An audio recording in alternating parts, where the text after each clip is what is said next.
Thompson finishing off his power charge. He's actually had a pretty decent lane here. He shouldn't... It's a tiny. But bottom lane not till. Yep. Into the trees he goes. He's still... Now he'll have it up and running. Now, but you say Thompson's had a good lane. I'm still looking at a Lycan who's level 6.5, and Necro Book is... it's done 5 minutes 35 into the game. It's problematic because Lycan is farming the jungle at the same time. He comes back mid every now and then, farms a little bit, but most importantly, he farms everything here. Even the Ancients are easy to farm with Necro 1. That's why Necro 1 are so strong. You can pretty much clear the whole jungle on any hero with Necro 1. That's all you need, especially if you get these Thunder Hides. Oh, now he's into ulti form. Dogman is up and running. Nortal's the primary target, the level 3 Enigma. Oh, and he even gets a courier, Samael's courier, with the remainder of the phase on it. He pounces away and pounces away once again. Matumba's got that high movement speed and Zai's just on a land clearance.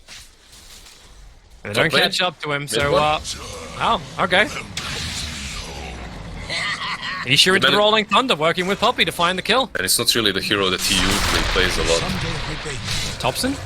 See how Yapsor's control's going to go to work. He's just shy of level 6, so they don't have that from the Void Spirit and the toss down. Matumba's units just keep going forward and forward. And Thompson can tank through it, and he'll get back to the safety of the tier 1 tower. He's very tanky. You need to invest a lot into taking him down. And also, look, he went for the power treads and got 1 extra Gloves of Haste as well. That's the standard thing that you're doing, Tiny, right now. Raw, top, Puppy. And they burn him fast. Necro Book's level 1, and they already used the Shackle beforehand. Bottom very soon. Yep. Hey, Nortal's gonna be the one. A little too far out. There goes Shapeshift. Lycan will clear the trees off, and Nortal will clear the trees off. And then they just hide away. Quick TP out from Samael. Matumba. He tried. He was looking with a Quellic. He tried, and also Samael was a little bit unlucky there because he jumped exactly in the way of the bugs from Weaver, which gave vision on him. Thompson? Zai has 6. He's gonna lasso him underneath the tower. And Yapsor, quick little step forward, Thompson with more tosses, but he's got no extra reach. The 10-minute bounty rune top. And Void Spirit's very much ready to go. He's putting the Remnant forward, and Samael, okay. We're in a Wukong with a Roar. Mid-1 ensures that Zai stays with him. Nisha should be fine here. He has Swashbuckle, there's no Roar. He should, it's 1850. 1850. Rolling Thunder through. Samael's hanging around, but remember he's got no Wukong command. Think about jumping forward, but with Rolling Thunder and Yapsor hanging around to trigger that now.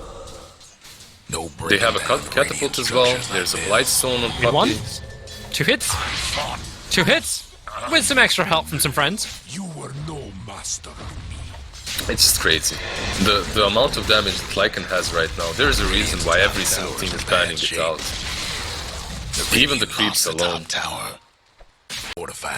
Maybe on mid lane, Zai was thinking about going for the mid one.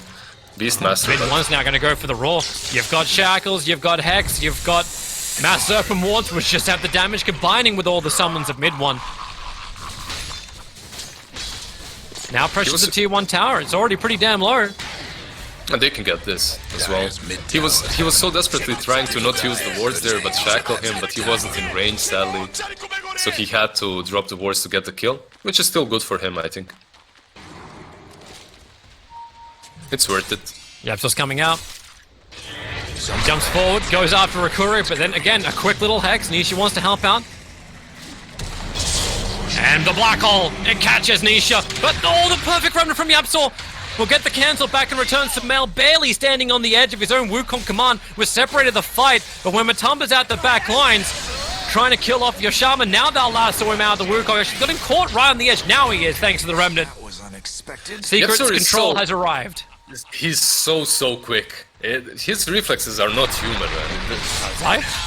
Okay. Get tossed forward by Thompson, but I guess Thompson's got his own positional problems to worry about. Full medallion completed on Puppy, so he's not rushing the axe, he's getting 1 bonus item before that first, which is pretty good when you combo it with Lycan as well. He almost dies. He dies! Okay. Yep. You got the damage output. Lycan howling up, he's trying to defend the bottom lane. The Necro unit scouting out for any kind of observer wards, so mid one really trying to make sure that he owns the vision of this map. And he kind of wants Matumba to come a little bit further out so Shaman can go for his play. Saxa doesn't have an Aether Lance, so these shackles might be a little bit harder. You need to start off with the Roar. Yeah. Well, that's always the way to do it, right? You go Hex into Shackle. At least play with some better vision. Smoke up from Yapzor as well as Nisha and Zai. So all three coming down the bottom lane, and no Necrobooks ready to be summoned up. And it's mid one who was the one initiated on. Hex's Mass Serpent Wards. He tries to axe cut his way free, but one turns to two deaths for OG. Yeah, And the look at TP support coming in from Notal. Nisha's already looking for more. Breaks free of his Rolling Thunder. Brought Enigma down a long way. Matoma wants to help him out. Yapzor again with the Spirit cancelling off the Black Hole.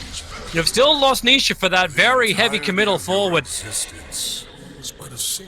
That was very greedy from him. His Rolling Thunder was about to wear off, and he goes straight onto the Enigma. And if Notel is alone there, he definitely doesn't use the Black Hole. But because he isn't, there's Tiny around, he helps out, and they trade the Black Hole for position 1, which is pretty good for OG. By the way, Matumba man, sitting around the tier 1 on the bottom lane, that's what made all this happen, because they know if they leave the Wolf around there for long enough, someone will try to come in and sneakily blow him up, like Roar plus Shadow Shaman, or maybe Tiny plus Beastmaster, and they read that so well. They didn't have any vision on them. They just read it well, sent the Wolves first, and then attacked. And that's an AC complete. They can suffer heavily against Wolves. Yules is up for Yapzor. Doesn't get the perfect control, so Roar out from mid one. He does some decent damage in towards Zai. Puppy's the one that soaks up the Necro book damage. Oh, mid lane. While in mid, yeah, Nisha. He's just having a 2-on-3, the never-ending stuns of Notail.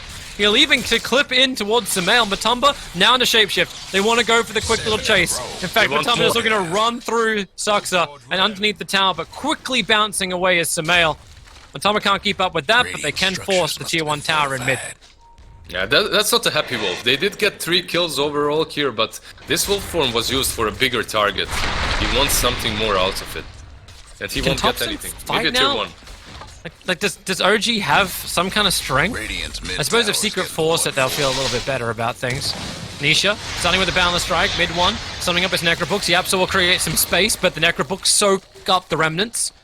Difficult to get that combination when the summons are there. This is a pretty big power spike for Thompson already. Yeah. Got the Avalanche toss onto the freshly time-lapsed Weaver. That's a nice catch, and they're going quickly for Roshan. So he already has his level 15, that's plus 300 HP. Then he has S and Y for stats resistance, power shreds plus Midas for attack speed. He's already in a small power spike in which he's able to fight. AC is the next big one. But this is a really good play from OG because Secret, if they want to fight this, they won't have a wolf form for it. They also just use shackles on Roshan to try and control him, but they're taking so much damage. The Remnant, it's going to catch Enigma, keep him under control. The Raw, Nisha at least is locked in one position, but Zai is just playing the hillside. But the Wukong's command kills him before he can really achieve anything more. Has done damage to Samael and Thompson. Nisha continues to go on his own little rampage, looking towards Notal, looking for a quick little swashbuckle. Now back off cooldown, jumps in front of Thompson, and the battle's now split into multiple parts. Off towards the left, Lycan as well as Pango, going after the big Tiny, after Thompson. All that resistance, all that control, still means a triple kill for Matumba. And Samael is on the wrong side of the river, and Puppy was the one keeping him out of that fight. Now they do have the wolf form, and they are about to take Rush as well. And Zai, he's one of those players, he truly does die a lot in every single game, but his stats also mean so much, because he forces the Tiny and the Monkey King to be completely out of that fight, while everyone else in their team is dying. Immortal. All that utility that he's also bringing to his team. It's not like he's supposed to be buffing up anyone mid lane. Puppy. Black Hole trying to catch Zai and pull him back over again, but the Remnant and the Rolling Thunder from Nisha catches everything else. And that's an Aghanim Scepter on the Pangolier. He's having the time of his life. And Matumba's ready to push bottom. They're coming in. He has AC, he has ulti, he has everything. There's no Black Hole. Look how fast Nisha just moves in. Keep the fight going. Shadow Shaman comes to front lines and he quickly loses half of his own life. Fortification will remove the dire creep wave and the summons. Okay, so one thing that Team Secret don't really have is sustain, right? You don't really have these mechs or pipes or anything like that that will heal you up all the time. You can have some salves from the shuttle, but when you got Aghanim Scepter, that's as close as you kind of get. Oh, Topson. hello. Topson found his target. He found Zai. He'll sacrifice his own life, however, because Matumba's already there in shapeshift form with the entire army. They're making these unfavorable trades all the time. There's a wolf form though, he's chasing. Blink defensive for the Beastmaster, keeps him up. They might catch him here. He's got Roar available. Lycan's gone in pretty deep. Hex has already gone out, and now, well, is there going to be the Beastmaster Roar? He wants to. Mid one actually saving it. Realize they don't need it to kill Matumba. They break the Aegis, the Immortals. They'll need that secondary control. Nisha into the Rolling Thunder, looking to move forward, and he's instantly focusing on the Shadow Shaman. Kills him off while inside the Wukong's command. Lycan is in a lot of trouble. He needs some extra help to come in here, and he's got it in droves. Matumba gets to live inside the ulti of Monkey King, and it feels like no matter what OG throw at Team Secret, they just can't get themselves the kill they're looking for. That's just another wipe, he's baiting them in, he knows he has that Aegis. He moves back, and yeah, you might be saving that Roar for the Lycan, but it doesn't matter because they don't have enough firepower to take him down. You could see Nisha, he's using this tango so well in the backlines, he cleans up the supports and then he moves towards the Monkey King. And because he's positioned so close to the walls, he's constantly bashing him. And you don't have your Black Hole, that's your biggest teamfight ability right now. This should be a side at least. Should actually be two. Zai was able to grab the bottom creep wave, so they've even got momentum down there as well. Quickle avalanche from Topson trying to create some extra space.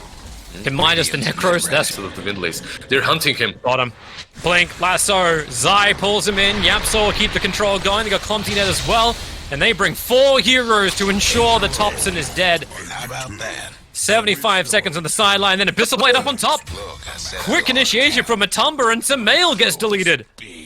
This is just ugly. This is hard to watch. There's a smoke with Saksa. He breaks the smoke. The minions move forward, and the Shadow Shaman cannot do anything about this apart from die. He's getting back to his tier 4 towers. Go Scepter. That's what you can do. But no, doesn't work either. Matumba is beyond godlike. You have Necro 3. The Ghost Scepter is never going to save you. That rotation towards bot lane to catch Topson, that was so good. That was just a good play from them. They're playing out of vision, it's nighttime. And because of that, Topson thinks, okay, I'm safe, I can farm up a little bit more, get my buyback. But they understand exactly what's needed. He's probably telling himself, dude, what nerds, you know, can't you just go push? Leave me alone. Shaman will buy back. Samael gets to respawn, still another 16 seconds, and Abyssal Blade. Oh, Nortel. At least he's got the money. Back to the world of the living. 7 seconds till Topson. No, they caught Monkey in the tree lines. Zai just bounces forward. They've got him entangled up and permanently controlled. Samael wants to be part of this with his Wukong's command, but now he's completely out of life. Topson will finally arrive. The Samael is down, buyback available from him. Nortel living on the edge of his own life, just able to survive. The Black Hole is there, keeping Nisha under control. The Flame Break won't cancel that. So 2 heroes down from Team Secret. They've already got Megas, but the big hero is still up. It's Matumba, one to the next. He wants to try and go from Samael. Zai's there to help him out. They toss him back into the fountain. That's how you can kill him with a time lapse. Puppy's gonna be there with the Weaver to ensure that Matumba has more lives than cats. Not even the fountain can kill off. Just GG it. If you can't kill him with the fountain, I think it's safe to call it, right? Just GG and go next, or go the next series. Go next series for OG, yeah. That's it. That's actually the last series to be played for the group stage. No tiebreakers with it. That is going to push Team Secret to the #1 seeded position out of Group A. Nigma in second. That puts Viking GG in third, and OG sit fourth. That is the final positions of Group A. 15-0-12, Matumba man, like, he played on mid versus Tiny, which isn't the easiest lane for him. He ignored the lane, just went to the jungle, farmed it up, came out with Necro 3 and just wreaked havoc on OG.